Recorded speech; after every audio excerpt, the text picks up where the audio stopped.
Hello, lovely people. Let's talk for myths and the obsession with the original text of them and whether or not I think you should, spoiler alert, no, place a shit ton of emphasis on being as accurate as you can to the original source. So anyway, I'm gonna break down my points here a little bit. Argue, of course, with me if you want in the comments. Discussion respectfully, you know all that. But anyway, it is something I think is normal as you come about, right? As you come into paganism, as you come into witchcraft, you might start poking at myths and the original source of so many materials. It is a normal thing within research, and it's also a thing I feel like you also should do. You should read the original at some point if you can. You should go back and try to get as close to that for the simple reason that I apply is kind of the same as you do with like grammar rules in English. You need to know the rules so then you can know exactly how to break them. AKA you need to kind of know where the start is, then you can see all the other context happening around it and why and what's going on. So one of the main reasons about original sources when it comes to myths and things of this nature is one, how do you know it's the actual original? So many of these things were actually told and passed down through oral histories. Pieces of them have been lost, mistranslated, twisted all around, all of these things. What we even consider as the original source is not actually the original source. It's just as far back as we can go because other things and pieces have been lost. I'm talking the Ode Edda, I'm talking original Roman, Greek myths. There's too much weird shit has happened. People pillage, people die. Shit happens in between with histories, so we don't really have like the original. You see what I'm saying here? So even the original that everyone is so like, oh no, this is the original source. It's not. It's really not. And that is important to keep in mind with so many other things. Second thing, when it comes to that original thing that we have, so often the most, I guess, accredited version of a myth is told from people who are actually not originally a part of the culture or of the group of people that it originates from. And I think we should all be cautious with that because we're putting the person who is telling it to us, whether it was a priest in the church who's looking at the pagans, the Romans who were looking at the Celts, what have you, like a white person attempting who has never actually grown up in Hinduism and didn't really explain, like now explain to you why yoga is important. From all these different levels and aspects, if it's not a person who's originally in the culture, there's a lot of times context that is missing and bias that is being put onto them in ways that just, it doesn't connect actually. You're missing out on a lot of things, and so unfortunately the original sources that have survived through history oftentimes are from outside cultures who came in and conquered these people, came in and colonized. Shit gets missed when it's the conqueror colonizer telling the story. Already we have to worry about who is the person from this original source, what are their biases, and what are they looking at on stuff with that. And I think it comes down to two of this, like what is their reasons for telling it that way?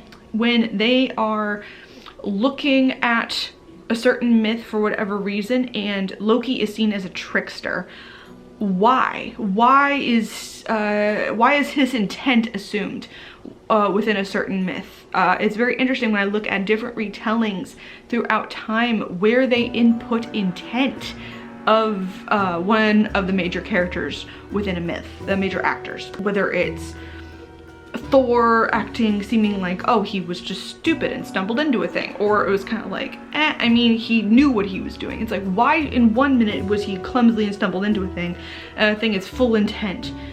And that can really matter into our perception of a deity or how we imagine them and how they would react to maybe an offering from us, or all, you see what I'm saying here? Like a lot of people in the retellings or even in the original source can add in little bits here or there that are not necessarily the direct action of what happened there. So there's a lot of inferences being made. Another reason that is not so much with comes to historical accuracy, because I think I've kind of hammered on for this for the first 5 minutes of this video, which is really comes down to we don't know how accurate we can be, so much of this is just a best guess.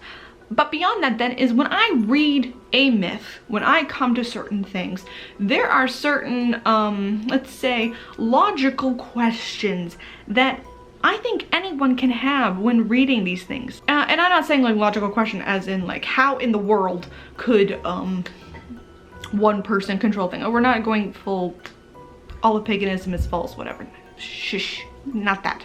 I'm talking about things like holes in stories when there seem to be certain rules. For me, very specifically, it comes down to the idea with Persephone being tricked by a pomegranate seed. The thing of trick for me when it comes to her and a plant is very hard for me to wrap my mind around. There seems to be a logical discrepancy there. Why? Because her mother is the one who controls all the seasons, right? The one who like brings growth and vegetation. She is also a goddess of spring, flowers, things grow. If anything is her wheelhouse, plants and the fruits they bear are. And as the goddess of spring, regardless of where you look into what myth and blah blah blah sources and stuff. So the idea that she was tricked by pomegranate seeds that would lock her into the underworld is very suspicious to me. So maybe you have other logical questions yourself to things, like regardless of, I understand what the original source says, I understand all these things, but when you have certain phrases and words, when the logic itself for you doesn't entirely line up with what is being told to you by this original source of this myth, don't fight that. I have a lot of questions when it comes to the myths that I read and who's doing what and what their actual intentions were and what is the behind the scenes stuff. Even if I can understand certain actions and things that happened, I think there's a lot more complexities that are hidden in between those, especially with the logic gaps. Also too, I think it is extremely important to think of the region that they come from and what influences does that hold to things and their interpretation of stuff. I go back to Sobek, I mention this constantly when it comes to him, is that there were some places in ancient Egypt worshipped the crocodile, all four, to the point that not the Egyptians, the Greeks, when they stumbled upon this particular city, therefore named it Crocodipolis, because these people kept pet alligators, they mummified the crocodiles, not alligators. They mummified the crocodiles, they worshipped one, and they fed him and they fattened him up, and he was like at the center of the temple. Very big deal was the crocodiles. So their view of them obviously was going to be in a much different context and light in the context of their society within that city. Very different than other parts that vilified him, saw Sobek is a vengeful, animalistic, empty-headed god that attacked without reason because the crocodiles would attack random fishermen or accidents happened. There is a very big difference in the intent of Sobek with so many things, and I always find very interesting when I read into his myths, I wonder at times from where are we pulling things and how is this adopted? Because again, that intent, this like random savagery, this mindlessness that could pop up. Oh, this probably, if we trace back this source, I bet it came from a different source than Crocodipolis, because I wonder his more protective aspects, his more very nurturing aspects too play more on that side of things. Like I could see where those conflicts would be. And so think of the context of where a myth would come from. What is the culture of that place? What are some things that throughout time would affect it? Again, opinions, biases, all these things kind of feed into it, and then therefore it does take, I think, a fair amount of critical thinking to then examine everyone else's perspectives, even the perspectives of those in the ancient world, and how it would have changed their opinion on them. Also, I'm sorry, but like evolution of gods, they're not as static as you want to believe.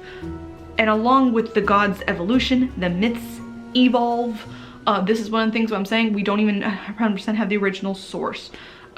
Ancient Egypt, the gods changed a lot. Also too, I think is a very obvious thing is the evolution of all the Greek gods to become the Roman ones. There's clearly some crossover there.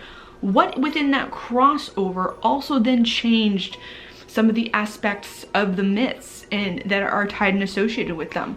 I am actually super interested in researching more into the transition between the Greek and to the Roman myths, and what pieces of those have we taken as lumping them all together when these two were two different cultures and times and had different things going on. Even though they can be so similar to us, this is a drastically different time and place. So I kind of do want to dive in, maybe as part of my researching stuff for like next year. And then, I'm sorry, but like, let's just keep this very freaking important, is the idea that, as I said before with are you sure you're reading the original, is also, can you understand the original? I mean the original. Like the one that's written in ancient Greek that got translated. Can you understand the ones that were written in Latin? Can you understand the ones that were written in Old English? Most of these ancient things were written and then retranslated God knows how many times.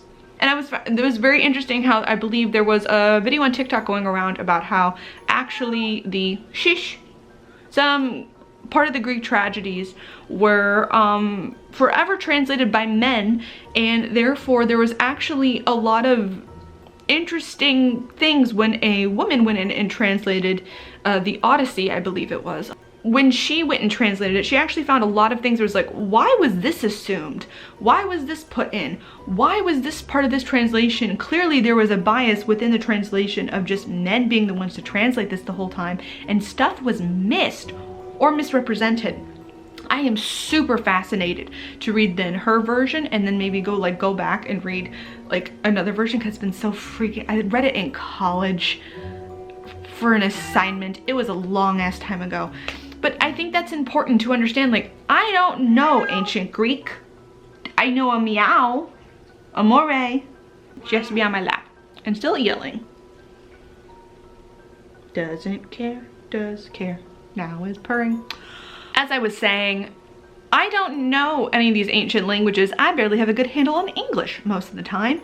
And so to expect that the English translations that have been retranslated and changed over time and all of that, like, I can't go back necessarily and check and verify truly the original source.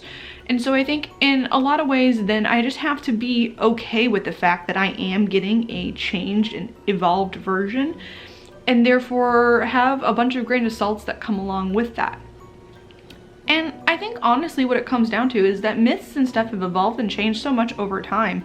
And having this over-reliance on the importance of that original source really doesn't add a shit ton of things to our practices and workings with the gods. I think they're important to at least look into and to have an understanding and context truly to what we're doing and how we worship and what gods you connect to. But if it can't be the be-all end-all, I really don't think. I think you miss out on so many other layers and depths that come with it when you try to put on a pedestal this one version of something without realizing that myths have adapted with humans for the entire length of time that we have been making them and redoing them and passing them along and down. So don't hold too strictly to them. Have them inform your practice, of course, but don't hold too strictly to them. Anyway, comment down below if any of this you agree with, disagree with, all of those points and stuff. As always, being respectful. But anyway, I have to go cuddle a baby now. See if I can show you her. You're on a tripod, so, but say hello. You gonna be on camera? What do you think? Doesn't want to be on camera, just wants to sit and lap and be snuggled. Anyway, I'll see you guys in the next one. Bye-bye.